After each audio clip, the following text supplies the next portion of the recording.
অবশেষে সেনাপ্রধানের কাছে পদত্যাগ করে দেশ ছাড়লেন অন্তর্বর্তীকালীন সরকার প্রধান ডক্টর ইউনূস। একটা বড় প্রশ্ন সারা বাংলাদেশে ঘুরে বেড়াচ্ছে, যেটা এখনো পর্যন্ত লোকানো ছোপানো আছে, কিন্তু সময়ের সঙ্গে সঙ্গে কিন্তু প্রকাশ হয়ে পড়ছে। মোহাম্মদ ইউনূস কোথায়? বাংলাদেশি মিডিয়াগুলো এখন চুপ কেন? কোথায় ডক্টর ইউনূস? তিনি চোরের মতো ভোরবেলা দেশ ছেড়ে পালালেন কেন?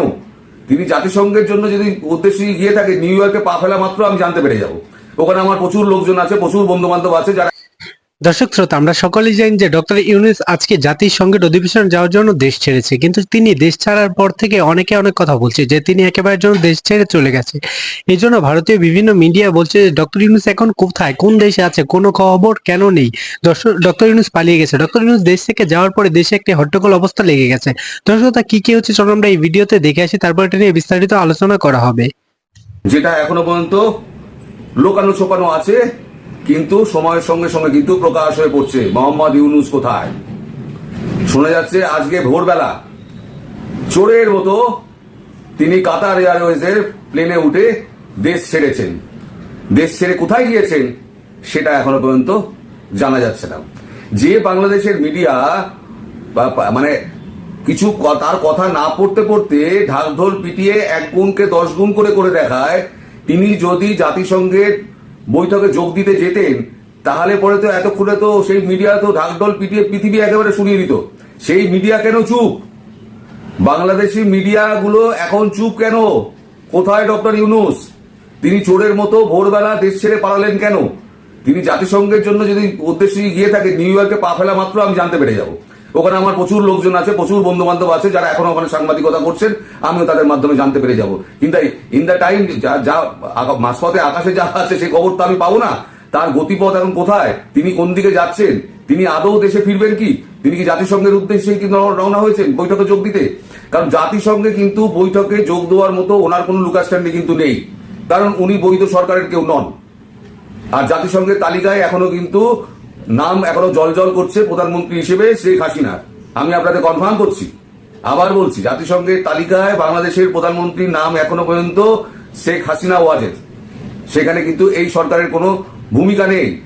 এটা জোর জবরদস্তি একটা সরকার বসিয়ে দিয়েছে, এই সরকারের কোনো বৈধতা নেই। সেটা আগামী কিছুদিনের মধ্যে যদি আইসিজেতে যেটা প্রমাণিত হয়ে যায়, শেখ হাসিনা যদি গিয়ে প্রমাণ করতে পারেন, কারণ এটা প্রমাণ করতে পারবেন, শেখ হাসিনা তো প্রমাণ করে দেবেন তিনি সরকারের তিনি নির্বাচিত প্রধানমন্ত্রী। সুতরাং তখন এদের কি হবে? আবার এটাও শুনতে পাচ্ছি আগের রাত্রে, মানে গতকাল গভীর রাতে, মানে ভোর 12টার পর নাকি বেশ কিছু সমন্বয়ক, আগে তো 4 জন ঢেকেছিলেন, এখন বেশ কিছু সমন্বয়ক, আমি সঠিক সংখ্যাটা জানি না, তারাও নাকি দেশ ছেড়েছেন। ধীরে ধীরে এবার সবাই বুঝতে পারছেন ফাঁস ছোট হয়ে আসছে।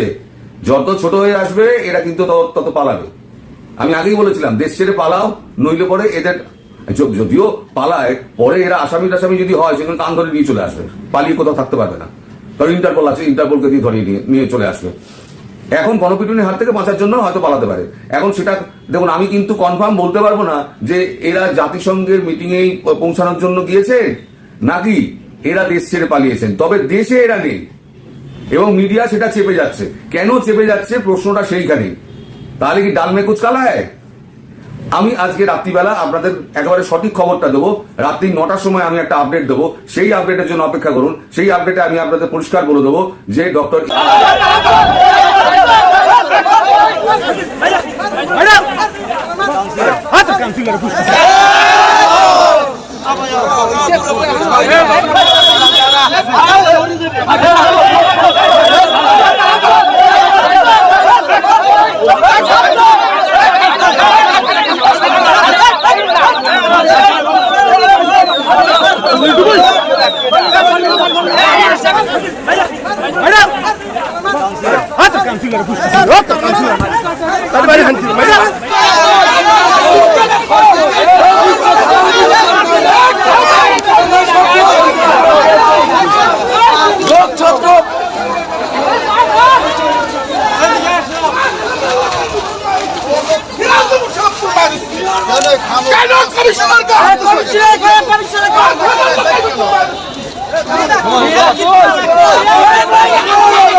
দেখেছেন একাদশ জাতীয় সংসদ নির্বাচন প্রাককালে যখন আমাদের মনোনীত প্রার্থী ধানের শীষের প্রতীকের প্রার্থী অ্যাডভোকেট মুজিবুর রহমান সরোয়ার সাহেবের সাথে যখন আমরা ক্যাম্পেইন করতে গিয়েছিলাম, তখন এই ফ্যাসিস্ট হাসিনা সরকার এবং তাদের দোসর ভোট ডাকাত এই ফ্যাসিস্ট তার যে এইখানে এজেন্ট ছিল এই যে জাহিদ ফারুক শামীম, সে গণহত্যার আসামি, সে বরিশালেও সে বিভিন্ন সে অপকর্মের সাথে জড়িত। আজকে তাকে গ্রেফতার করা হয়েছে। এই 2018 সনের 26শে ডিসেম্বর আমাকে ধানের শীষ প্রতীকের প্রার্থী অ্যাডভোকেট মুজিবুর রহমান সরোয়ার ভাইয়ের কাছ থেকে কিভাবে স্পিড বোট থেকে ছিনিয়ে নিয়েছিল আপনারা দেখেছেন। সারা বিশ্বব্যাপী ভাইরাল হয়েছিল। আমাকে নির্যাতন করা হয়েছে, এতটা পুলিশি নির্যাতন, আমার এখনো ব্যাক পেইন হচ্ছে। আজকে এই জাহিদ ফারুক শামীম তাকে যে গ্রেফতার করা হয়েছে, তাতে আমি এই গ্রেফতারের জন্য আমি অত্যন্ত আনন্দিত। এই আনন্দের কারণে আমি আপনাদেরকে বৃষ্টি বিতরণ করছি আপনারা এবং আমি দর্শক শ্রোতা, এখন আপনারা স্ক্রিনের মধ্যে ভিডিওগুলো দেখতে পারেন। দর্শক শ্রোতা, এই ভিডিও নিয়ে আপনাদের কি মতামত অবশ্যই কমেন্ট বক্সে জানিয়ে যাবেন। আর জানা যাচ্ছে বা অনেকেই বলছে যে ডক্টর ইউনূস তো আমেরিকার নাগরিক ছিল, তিনি কিভাবে আমেরিকা থেকে এসে সরাসরি বাংলাদেশের এইরকম একজন সরকার হয়ে যায়। দর্শক শ্রোতা, আরো কথা আসছে যে সংবিধানে নাকি এইরকম অন্তর্বর্তীকালীন সরকার বলতে কোনো কিছুই নেই। তাহলে কি এতদিন ধরে কি ভাবেই হয়েছিল ডক্টর ইউনূস? দর্শক, এটা নিয়ে আপনাদের কি মতামত অবশ্যই কমেন্ট বক্সে জানিয়ে যাবেন। পরবর্তী ভিডিও দেখার আমন্ত্রণ জানিয়ে এখনকার মতো বিদায় নিচ্ছি। আল্লাহ।